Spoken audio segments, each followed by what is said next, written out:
If you ever feel out of control around food, you're not alone, and you're in the right place to learn practical, no-nonsense information about why you binge and how to stop. Binge eating does not mean that something is wrong with you. It's a natural but primitive brain response that you can correct. If you're ready for change, sign up for the Brain Over Binge self-paced online course for less than $20 per month. And if you feel you need personalized support, we also offer one-on-one coaching and group coaching. To learn more, go to brainoverbinge.com/subscribe. And I hope you enjoy the show.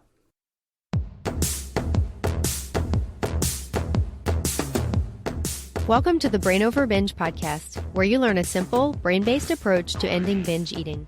I'm your host, Katherine Hansen. I'm the author of the books Brain Over Binge and the Brain Over Binge Recovery Guide.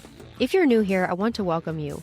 I believe this episode in particular will give you hope that you absolutely can put binge eating behind you, no matter how long you've struggled. Today I'm sharing a conversation that I had with a woman who recovered after 5 decades of being caught up in the cycle of binging and purging. The conversation was very meaningful to me personally because my book was an important part of her journey, but she also used so much of her own unique knowledge and experience to make recovery happen for her. And I know you'll benefit from what she has to say. I want to share her success with you and other success stories in the future as well, because you can gain such valuable insights and ideas from others who have ended this issue in their own lives.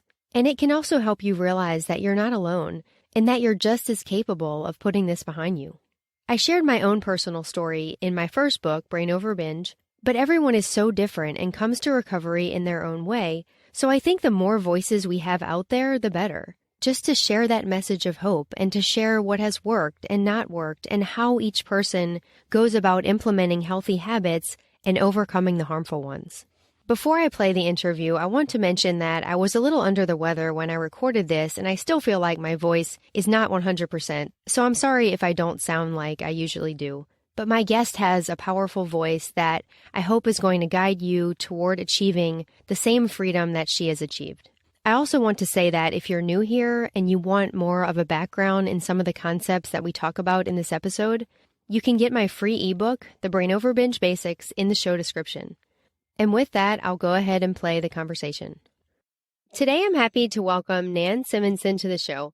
Nan recovered from bulimia after 50 years, and I know you'll find her story inspiring. She's also a certified health coach. She holds a plant-based nutrition certification, and she's the author of the new book, Aging Powerfully, Accept Your Past and Take Control of Your Future. Welcome to the show, Nan. Thank you, Katherine. I'm so glad to be here with you. I'm so glad to have you. I wanted to bring you on the show because I think your recovery is going to give hope to all of the listeners. I also think that you can give them useful ideas that they can use in their own journey to freedom from struggles with food. And you have a lot of wisdom that they can use just in general on their journey of life to help them make the best of their life well into their later years. And I know you had a birthday recently and that this birthday was, in particular, very special to you. And I'd love to start with you telling the audience a little more about that. Yes. Well, January 9th, I turned 70 years old. And my attitude about that number has always been that once you're there, you're old and you see it around you. People begin counting their deficits rather than their potential. And instead, 6 months before turning 70, I was in such a good place, now going into a decade not being harnessed with an eating disorder, but going into a decade with all this freedom that having gotten past this obsessive and this addictive behavior, it just opened up a whole world for me. And so 6 months before, I thought, okay, when I turn 70, this is going to be such a celebration. I'm going to be 70 and soaring and aging well. And at that time, I thought, I'll write a book. I'll write a book about aging powerfully because I had had a couple of years with lifestyle medicine, understanding the value of lifestyle as medicine and food as the potential to be the most important thing that we can do for our health with lifestyle intervention and a lot of other ways, and decided that's what I'll do. And I had the book finished by December 27th.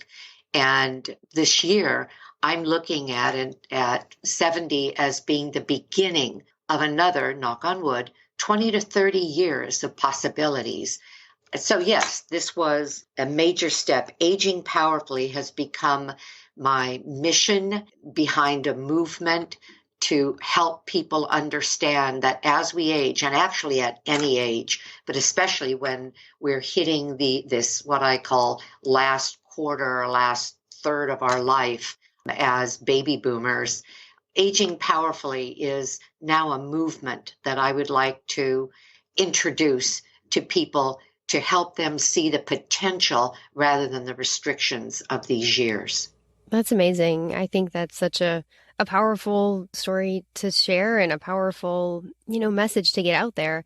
And especially because eating disorders are thought to be problems of young people. Like a lot of people think of these issues as something that only young people struggle with. And it does start in the teen years more frequently. Like the average age of onset for anorexia is like 16 or 17 and bulimia is maybe 18. So, there is some truth to that. And I think a lot of that is just when people are most likely to begin dieting. Like if you look at it, most people go on their first diet in those teen years. So I just think that people need to know that these problems can linger well into adulthood. They can linger into the 40s, into the 50s and beyond. And the fact that you're raising awareness about that is really important. I think it's very necessary that we give people hope that recovery is still possible, even if you've been struggling with this for a long time. So I want to know what you would say to people who are still struggling with these issues after so many years like you were. In Aging Powerfully, I couldn't write the book about aging well without explaining some of, I'll say, the background to my eating disorder, but actually it began at 15 and I'm now 70, and I didn't get a handle on it until I was 67, almost 68. That's a long, long time to be harnessed by something that basically controls your self-esteem and a large part of your life. It was on and off, but it was on most of that time. So you would think that after all these years, it was so deeply entrenched that I wouldn't be able to get past it. And in a way, I almost accepted that. I had years of medication. I had hundreds of sessions of therapy and couldn't get past it until the day I picked up your book. And there were two things that converged, and I'll talk later about the other one. But one was the way that I was choosing to nourish myself, but the most important in terms of getting me past this habitual loop of behavior that I even began thinking, gosh, this has nothing to do with how I'm feeling, happy, sad, tense, relaxed. It's a habit because I would just fall into it. And I read your book, and it taught me so much about how we can direct what is coming to us that seems like an imperative that's simply, as you call it, the lower brain wanting to survive with a habitual, let's say, time-honored way of at least getting one past tension or whatever is going on in our life. So I will say to anybody that I'm proof of something I wasn't even sure was possible. And that is, it makes me want to cry thinking about it, because I had given up. And then I read that there were ways around this that had nothing to do with trying to unravel the past and try to rid myself of demons that were, I'll call them, entrenched. It had everything to do with right now, right here. And your methods of understanding what urges were, where they came from, and how we could mitigate their effect on us changed everything. And that happened. I picked up your book in 2018, and well, the rest is history. It took me 3 months before I was able to, and I think we'll talk more about that, before I was able to stop the cycle completely. But in 3 months, as opposed to what I had struggled with for over 50 years. It's a bit of a miracle. That's amazing. I'm so glad that something I shared in my book could be a part of that. I mean, it's because of you. You did it. You were able to implement it. But I'm glad that I could share a message that resonated with you so deeply and just helped you see that you could take control at any point, regardless of your past. Like, I think a lot of people who struggle for so long think, oh, I'm hopeless or it's too well ingrained. And the fact that you were able to do that is just amazing. And something I want to dive into is in my book, especially my second book, The Brain Over Binge Recovery Guide, I talk about two goals of recovery: dismissing the urges to binge and eating adequately. And reading your book, Aging Powerfully, it seems like those two goals were very evident in your recovery. And I think talking about that is going to help people. You worked on both of those goals at the same time, like letting go of the urges, responding differently, not acting on those well-ingrained impulses. And then you also worked on the eating adequately and making sure that you nourished your body. And I know you have a lot to share in that area, and we'll get to that in a minute. But in relationship to the urges, I think it would be helpful if you could talk about what it was like to experience ignoring these urges after following them for so long. Like you mentioned, it took like 3 months, and it seems like it was pretty fast compared to, what you had tried before. But what was it like to kind of finally feel separate from those urges and capable of saying no to the binges where you hadn't been able to in the past? Well, as I was reading Brain Over Binge, and it was a revelation that I could make a decision to ignore what I thought, again, was an imperative. If our mind says something, if it's strong enough, if there's even physical almost reaction to that, I didn't even consider that I wasn't, I'll say, held hostage by those impulses. Your book, and I didn't even have to get through it all, as I was reading, helped me understand that I didn't have to react, and gave me the instructions. For example, don't fight it, don't overthink it, simply understand where it's coming from and decide that it was something that I wasn't going to act on.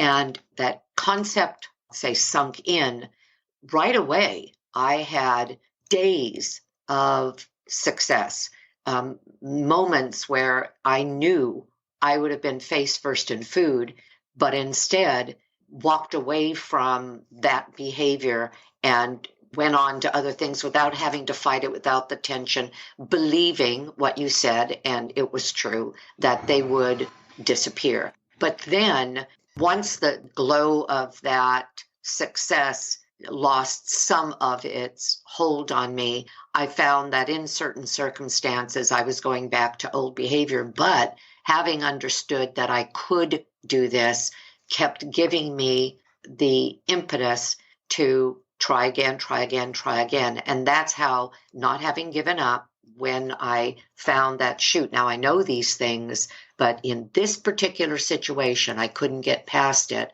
It was disappointing, but it wasn't the all or nothing belief that I either get it now or I don't, because you address all of that. And so instead, it took some time, and it took some fits and starts and some disappointments and periods of success. But finally, I realized that as you said, as I gained more success with this, as I gained more, I'll say control, even though it's not a strong arm control, it's a decision.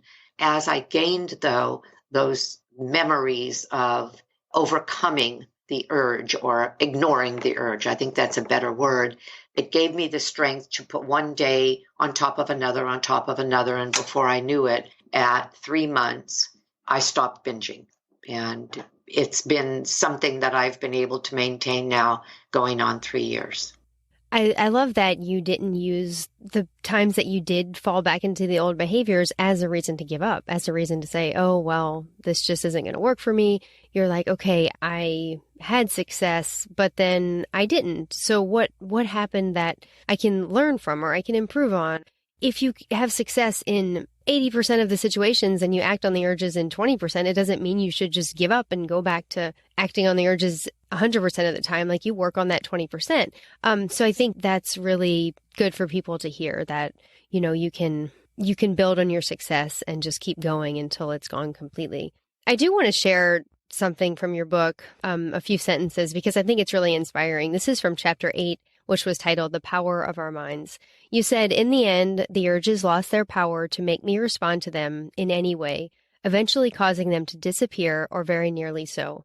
Very rarely, in an intense trigger situation, an urge may crop up, directing me to quell it with food. If that happens, it's now so unusual that I actually speak back to it.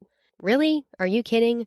Not on your life or mine, for that matter. And then I ignore it and go about my business. And I just thought that was great. It's just like you still may hear those voices, you still may have those thoughts every now and then, very rarely, but you just don't take them seriously. And I thought that was just such a great example that no matter how long you've struggled, that you have the ability to take control back.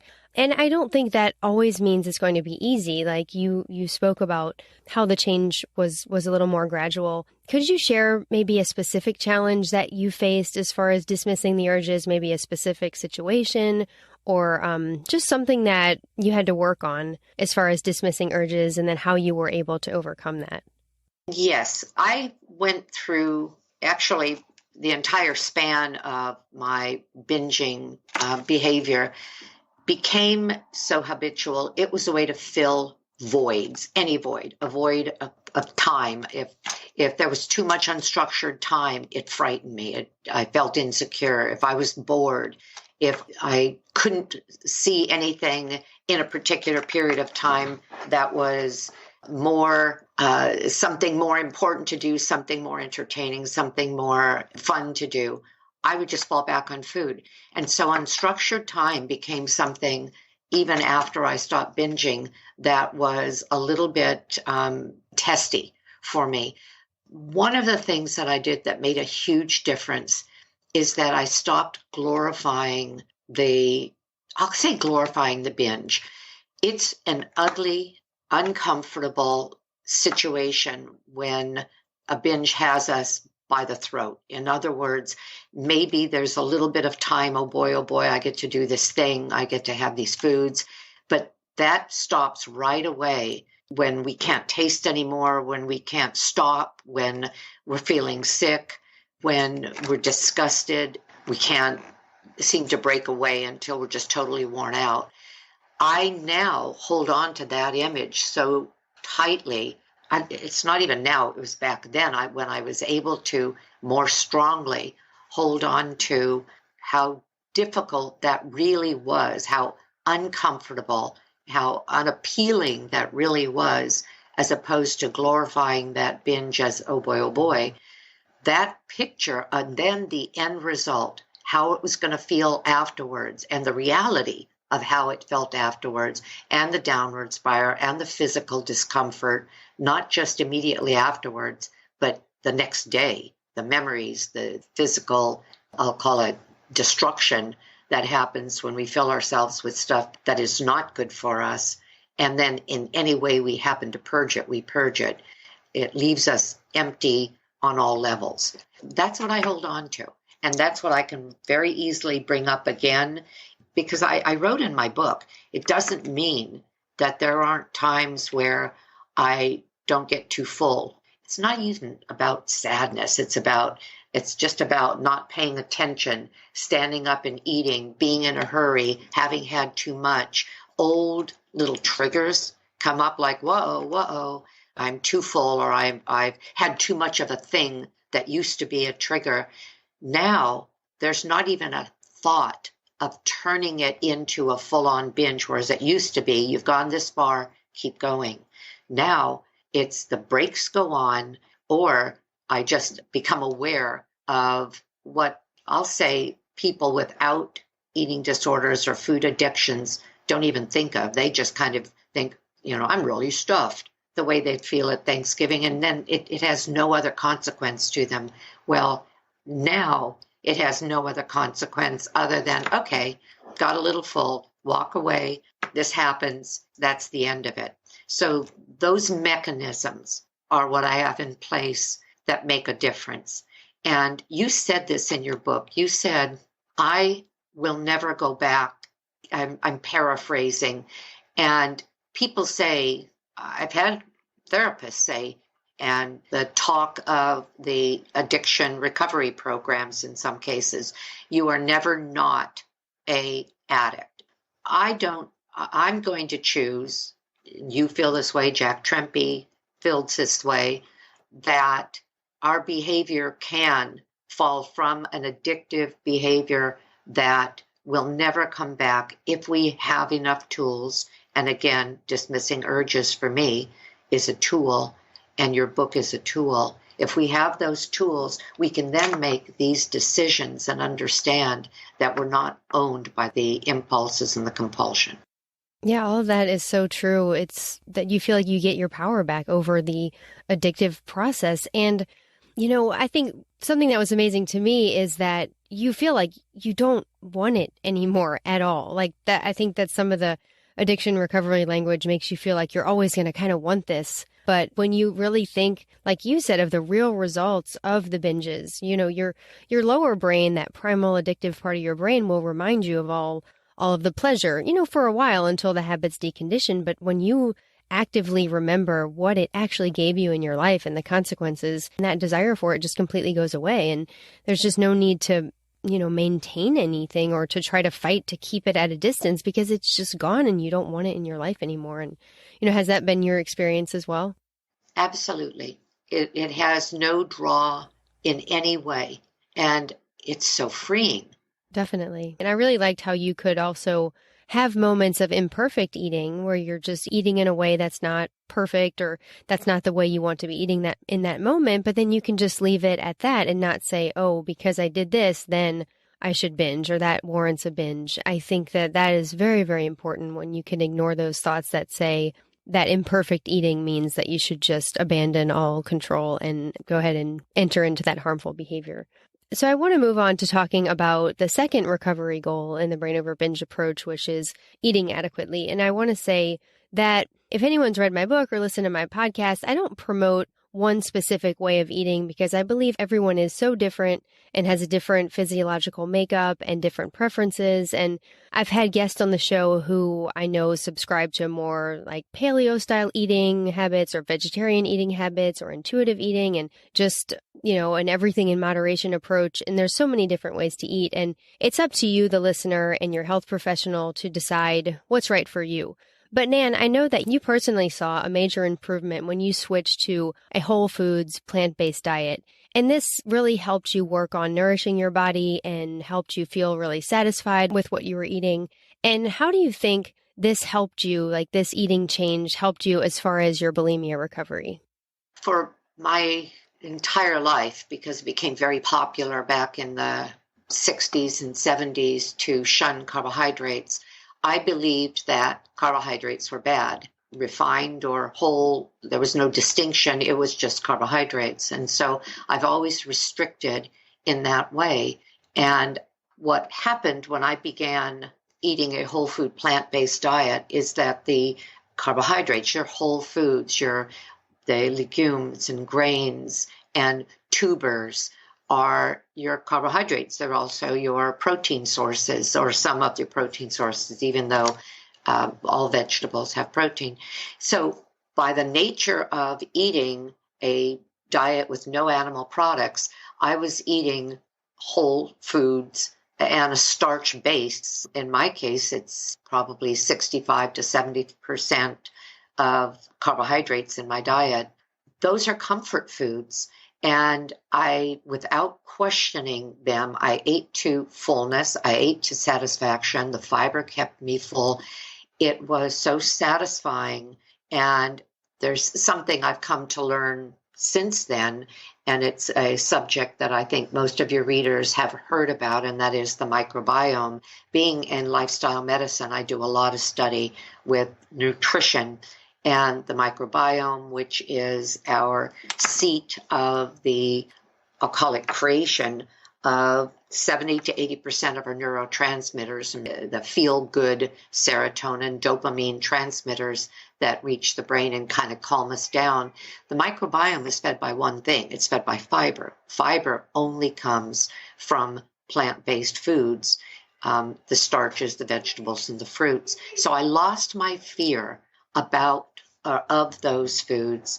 I gained the nutritional value of, again, feeding my microbiome every time I ate, but also enjoying, like, just embracing the comfort of eating a lot of food that was nutritionally rich, that actually healed my body in a number of ways because I'll call it starches. Starches in general, and whole food starches are the ones I'm talking about, are sort of nature's antidepressants.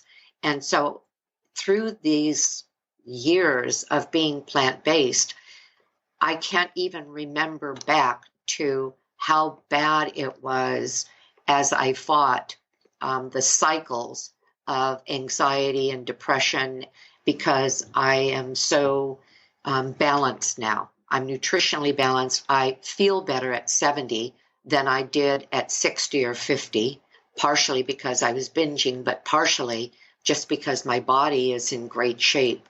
Weight-wise, I don't even think about it. I don't weigh it, I don't measure, I don't think about it.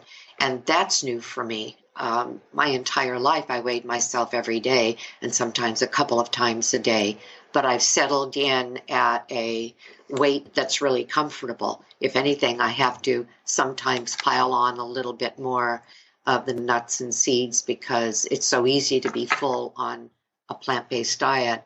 So to me, a whole food plant-based diet means that I have nourishment, I'm feeding every cell of my body, but I'll leave it at the most important thing.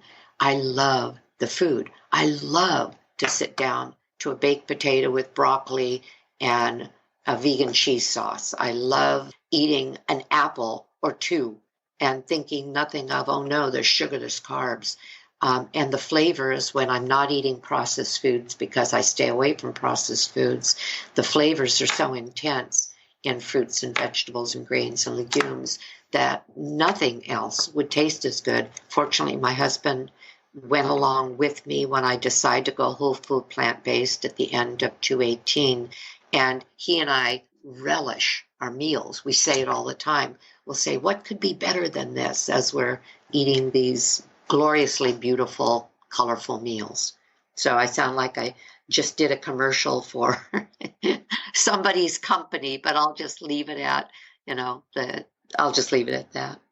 I think it's wonderful that you found a way that works for you and that you love to eat that way. I think people think, okay, there's one way I should do it, or they try to follow someone else's advice. And yeah, you know a lot about nutrition. You are eating, in a way that you believe is the healthiest for you, but you also really enjoy it. And I think that's helpful. There could be someone out there who does not enjoy eating that way, but they can find something else that they enjoy and that also works for them from a health perspective. So I think that's great. I want to read another little part of your book regarding the benefits you experienced when you started this way of eating and just about feeding your body and giving yourself enough nourishment.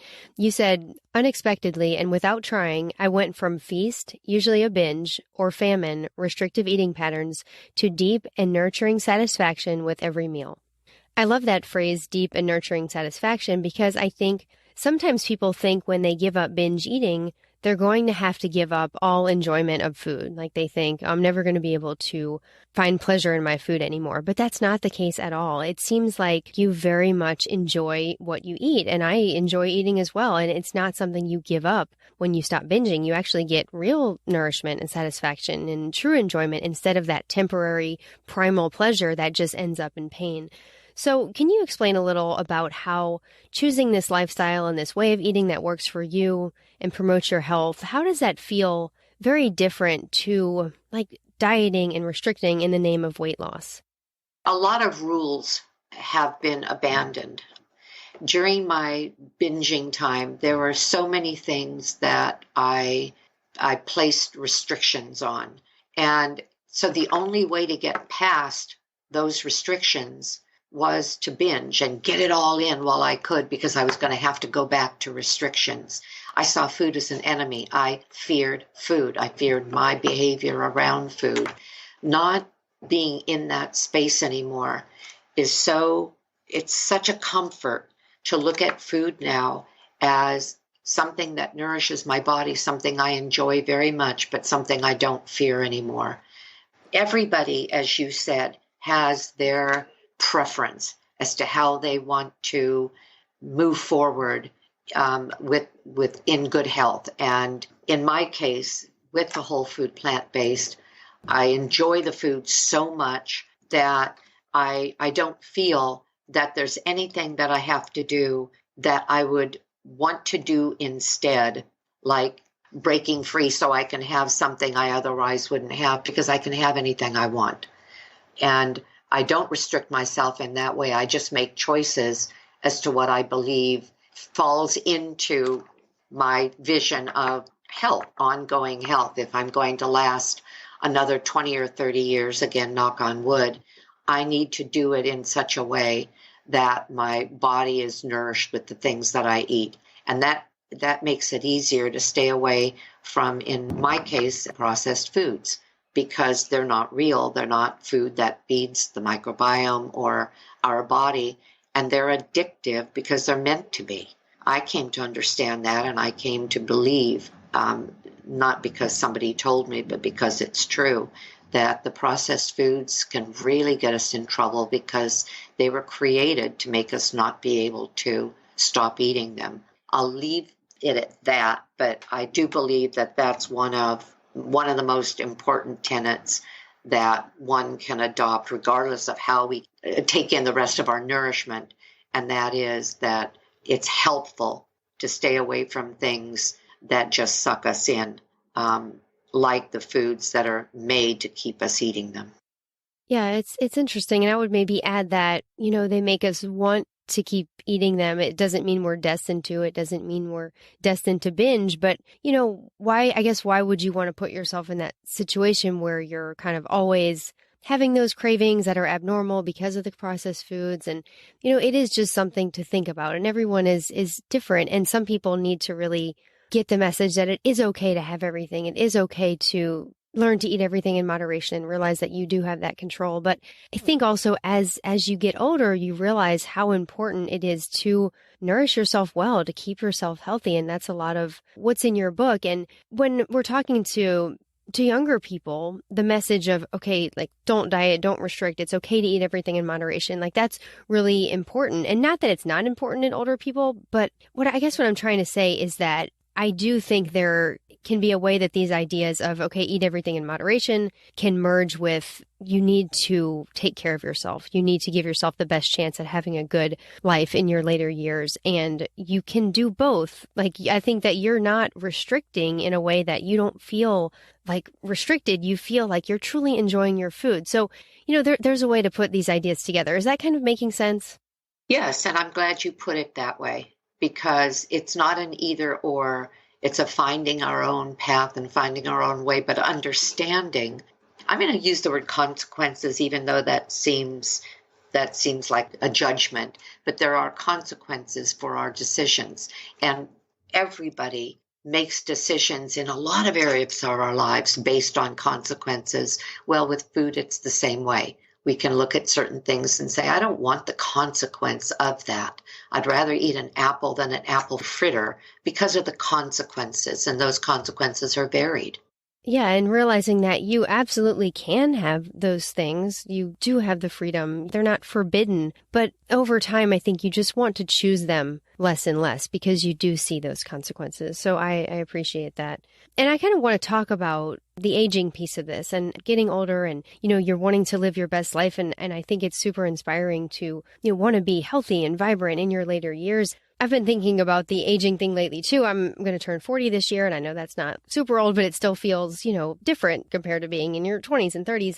And it seems like in our culture, especially women, and I know men too, but we go from being told that, like, we need to be a certain weight and look a certain way and have this certain body, to then being told, okay, now you have to prevent yourself from getting older. Now you have to do all these things. It's a booming industry. And I think that, for some people, this can go from one obsession to the other, like from a weight obsession to a aging obsession. And I just don't think that's healthy, or sometimes it can be both. I really like how your book takes a different approach and helps people see, like, aging is not something we have to fight, we have to prevent, but to embrace it instead, and to find your sense of purpose in your later years and to create vibrant health as well. And I'd love for you to talk to the audience a little about this and about accepting the aging process and not becoming, obsessed with not aging like, you can become obsessed with your weight. So, just maybe talk about how to make the most of the aging process. Okay, well, thank you for that. I think the title of my book says it all as it relates to my attitude about aging. We can make the decision and embrace that decision to age powerfully at any age. We're all going to get older. We are going to, we're time stamped in terms of, the human species, but we can decide how we're going to do it. I look around me, and being in the medical field, I see people who have given up on, I'm going to say, on the responsibility we have in our own health and in our own longevity. We can, if we decide I'm going to age powerfully, make decisions in everything we do, in how we move, in how we sleep, in the connectedness we have with others. All of these that I'm relating are lifestyle choices, in our nourishment.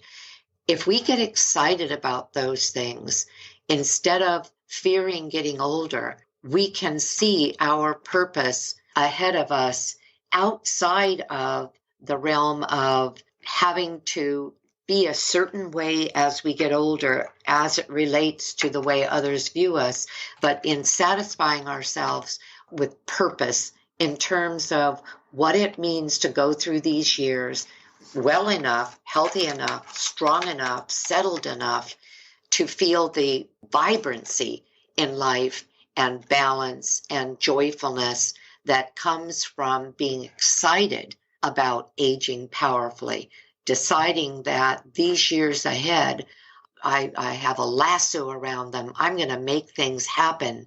I'm not fearing this new wrinkle. I mean, I look at my skin. It's not the skin of a 40-year-old, even though I'm trim and I'm fit. It's just not the same skin.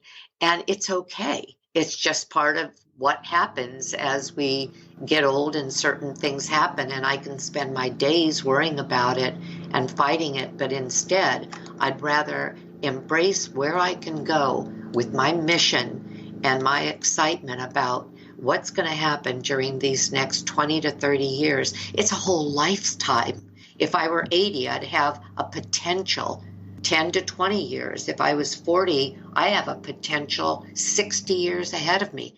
That is exciting. That's what aging powerfully means. And that's my simple but long-winded answer to what you just asked me.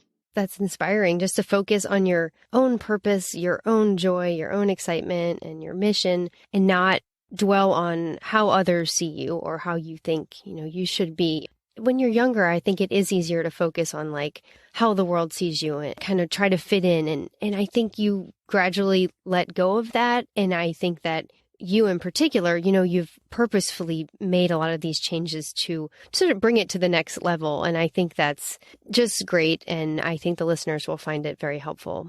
I really appreciate you being here to share your ideas. I think this is a good time to wrap up the conversation. But I'd also love for the audience to know how they can learn more about you and your book as well.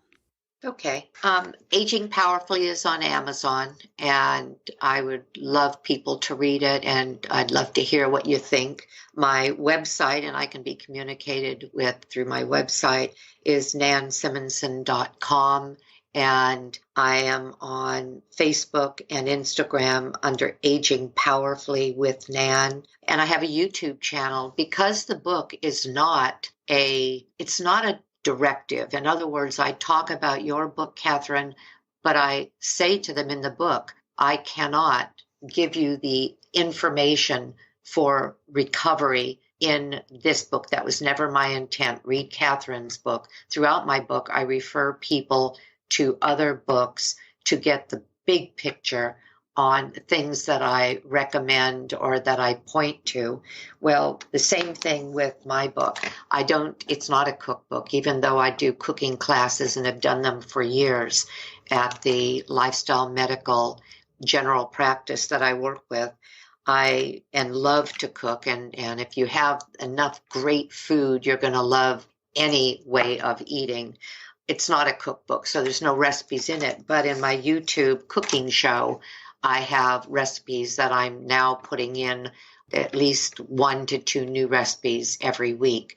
And during the cooking shows, I talk about nutrition. So under YouTube, I'm Nan Simonsen. And my email address is nan@agingpowerfully.com.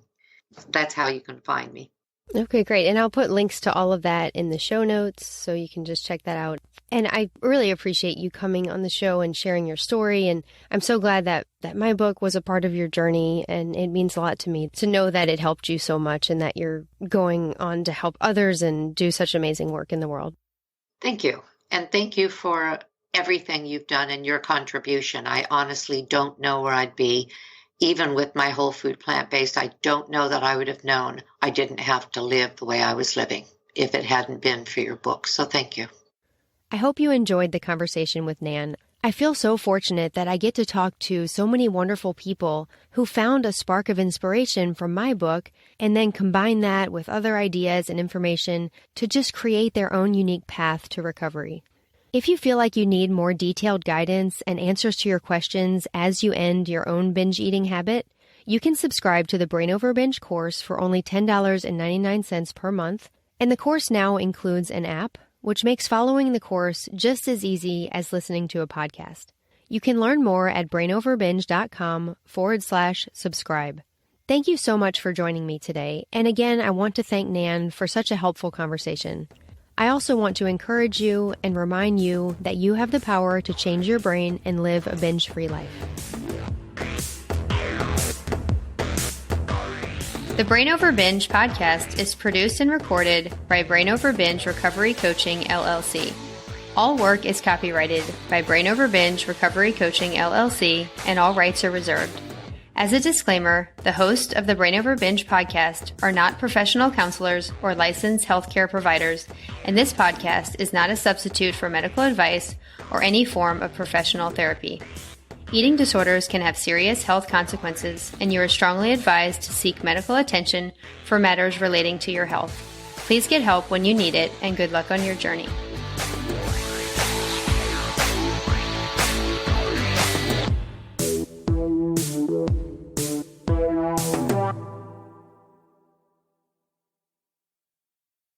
Need more help? You can find all of our current and upcoming options for support at brainoverbinge.com.